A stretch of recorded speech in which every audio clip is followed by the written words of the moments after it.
허버트 사이먼이라는 이름 혹시 들어보셨어요? 이분이 노벨상도 받으시고 인공지능 분야의 개척자 같은 분인데 어느 날 세상이 돌아가는 방식에 대해 정말 근본적인 질문 하나를 던집니다. 왜 우리가 보는 모든 것들은 더 작은 것들로 이루어져 있고 그 작은 것들은 또 더 작은 것들로 이루어져 있을까? 마치 까도 계속 나오는 러시아 인형 마트료시카처럼 말이에요. 자, 이 질문 한번 곰곰이 생각해 보세요. 진짜 좀 이상하지 않아요? 한번 주위를 둘러보면요. 자연이나 사회, 기술, 하다못해 우리가 매일 쓰는 언어까지 거의 모든 게 다 이런 상자 속의 상자 같은 구조예요. 이게 그냥 우연일까요? 아니면 여기엔 복잡한 세상이 만들어지는 아주 심오한 비밀 같은 게 숨어 있는 걸까요? 진짜 이 패턴은 어디에나 있어요. 예를 들어 생물학을 볼까요? 세포들이 그냥 막 흩어져 있는 게 아니잖아요. 얘네들이 모여서 안정적인 조직을 만들고 그 조직들이 또 모여서 심장 같은 기관이 되는 거죠. 사회도 마찬가지예요. 가족이라는 기본 단위가 모여서 마을 같은 공동체가 되고 그 공동체들이 합쳐져서 국가를 이루는 거니까요. 아예 가장 근본적인 물리 세계나 우리가 쓰는 언어까지도 이 법칙에서 벗어나질 않아요. 그러니까 작은 부품들이 모여서 하나의 안정된 덩어리를 만들고 그 덩어리들이 다시 모여서 더 큰 전체를 이룬다. 이게 바로 우주로 관통하는 진짜 보편적인 원리인 거죠. 네, 맞아요. 이건 절대 우연이 아니에요. 사실 어쩌면 이 포개진 인형 구조야말로 복잡한 시스템이 세상에 존재할 수 있는 거의 유일한 방법일지도 모릅니다. 그리고 이 모든 걸 아주 기가 막히게 설명해주는 정말 우아하고 간단한 이야기가 하나 있습니다. 바로 허버트 사이먼이 들려지는 아주 유명한 우화 두 시계공 이야기입니다. 이 짧은 이야기가 복잡성이라는 거대한 미스터리를 푸는 결정적인 열쇠를 쥐고 있거든요. 자, 배경은 아주 간단해요. 여기 호라와 템푸스라는 정말 뛰어난 시계공 두 명이 있었어요. 두 사람한테 똑같은 미션이 주어졌습니다. 바로 1000개의 부품으로 아주 정교하고 아름다운 시계를 조립하는 거죠. 그런데 딱 한 가지 문제가 있었어요. 일에 한창 집중하려고 하면 꼭 고객들한테서 전화가 걸려와서 맥을 끊는다는 거였습니다. 여기서 두 사람의 방식이 완전히 갈립니다. 먼저 템프스는요, 1000개의 부품을 그냥 처음부터 끝까지 한 번에 쫙 조립하려고 했어요. 그러다가 전화가 울리면 어떻게 될까요? 네, 상상하시는 그대로예요. 와르르! 공들여 조립하던 게 다 무너져서 완전히 처음부터 다시 시작해야 했죠. 반면에 호라는 훨씬 영리했어요. 일단 10개의 부품으로 작지만 안정적인 중간 부품을 먼저 만드는 거예요. 그 다음엔 이 중간 부품 10개를 또 합쳐서 더 큰 덩어리를 만들고 이런 식으로 차근차근 단계를 밟아 나갔습니다. 이러면 전화가 울려도 기껏해야 방금 만들던 그 작은 부품 하나만 망가질 뿐 전체가 무너지진 않는 거죠. 자, 여러분이 시계공이라면 어떤 방식을 택하시겠어요? 템프스의 방식과 호라의 방식, 과연 어느 쪽이 훨씬 더 빠르고 효율적으로 시계를 완성했을까요? 답은 이미 예상하셨을지도 모르겠네요.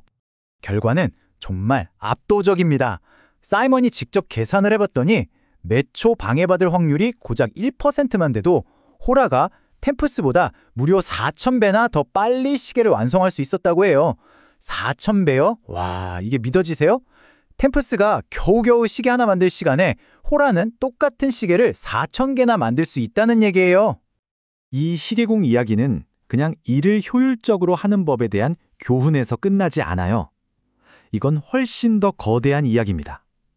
바로 자연과 진화가 작동하는 가장 근본적인 원리, 복잡한 것들이 탄생할 수 있었던 강력한 지름길에 대한 이야기죠.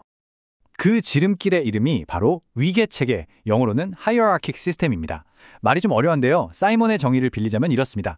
서로 관련된 하위 시스템들로 구성된 시스템인데 그 하위 시스템 하나하나가 또다시 더 작은 하위 시스템으로 나뉘는 구조가 계속 반복되는 거. 어때요? 우리가 처음 얘기했던 그 포개진 인형, 마트리오시카랑 정확히 똑같은 개념이죠.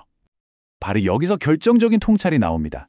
허버트 사이먼의 말을 그대로 빌려보자면 안정적인 중간 형태가 있을 때 복잡한 시스템은 그런 게 없을 때보다 단순한 시스템에서부터 훨씬 더 빠르게 진화한다는 겁니다.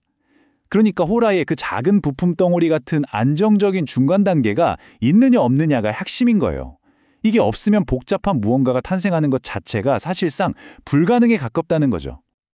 그리고 이 원리를 가장 완벽하게 보여주는 최고의 호라가 바로 자연 그 자체입니다. 생각해보세요. 수십억 년이라는 시간 동안 자연은 먼저 안정적인 원자를 만들었어요. 그 다음에 그 원자들을 합쳐서 안정적인 분자를 만들었죠. 그 다음에 또 그 분자들을 모아서 안정적인 세포를, 그리고 마침내 그 세포들을 모아서 우리 같은 복잡한 생명체를 탄생시킨 거예요. 각 단계 하나하나가 그 자체로 완벽하고 안정적인 중간 부품 역할을 톡톡히 해낸 셈이죠. 자, 그럼 이제 한 걸음 더 나아가 볼까요? 이 놀라운 구조가 복잡한 시스템을 만드는 데만 중요한 게 아니에요. 더 놀라운 건 우리 인간이 그 복잡한 시스템을 이해하는 것까지도 가능하게 해준다는 점입니다. 여기서 오늘의 마지막 핵심 개념이 등장합니다. 바로 거의 분해 가능하다는 성질, Nearly Decomposable이라는 아이디어인데요. 용어가 조금 어려워 보이지만 걱정 마세요. 사실 들어보면 아주 직관적인 개념입니다. 이게 대체 무슨 뜻이냐? 어떤 복잡한 시스템이든 그 속을 들여다보면요, 내부 부품들끼리는 엄청나게 강하고 빈번하게 상호작용을 해요. 그런데 그 부품 덩어리랑 다른 덩어리 사이의 상호작용은 훨씬 약하고 드물다는 거죠. 비유를 들자면 어떤 건물 안에 여러 개의 방이 있다고 생각해 보세요. 각 방 안에서는 사람들이 왁자지껄에 떠들고 바쁘게 움직이겠죠? 하지만 방과 방 사이에 복도를 오가는 사람 수는 그보다 훨씬 적을 거잖아요. 딱 그런 느낌이에요.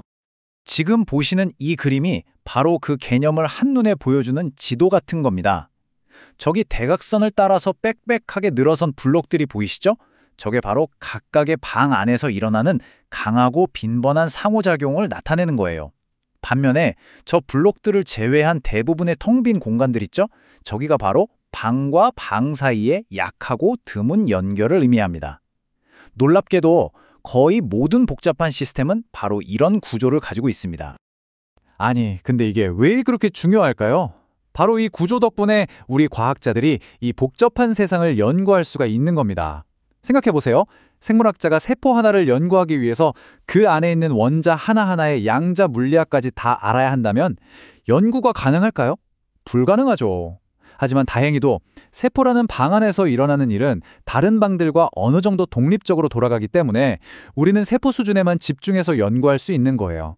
각 분야의 전문가가 자기 분야에만 집중할 수 있는 이유가 바로 여기에 숨어 있었던 거죠.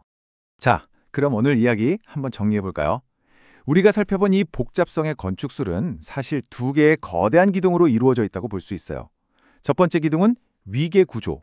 이건 안정적인 중간 단계를 만들어줘서 애초에 복잡한 것들이 창조될 수 있게 해주고요. 두 번째 기둥은 거의 분해 가능성. 이건 우리가 그 복잡한 시스템에 압도당하지 않고 각 부분을 따로 떼어서 이해할 수 있게 해줍니다. 창조와 이해. 이 두 가지를 모두 가능하게 만드는 정말 놀라운 설계인 셈이죠. 이제 여러분은 세상을 보는 아주 강력하고 새로운 렌즈를 하나 장착하신 셈입니다. 이 포개진 인형의 패턴을 알고 나니 주변 세상이 조금은 다르게 보이지 않으세요? 아마 여러분이 일하는 회사의 조직도나 매일 쓰는 소프트웨어, 심지어는 여러분의 머릿속 생각의 흐름 속에서도 이 구조를 발견하게 될지 모릅니다. 자, 이제 이 렌즈를 끼고 한번 세상을 둘러보세요. 다음엔 어디서 이 패턴을 발견하게 되실까요?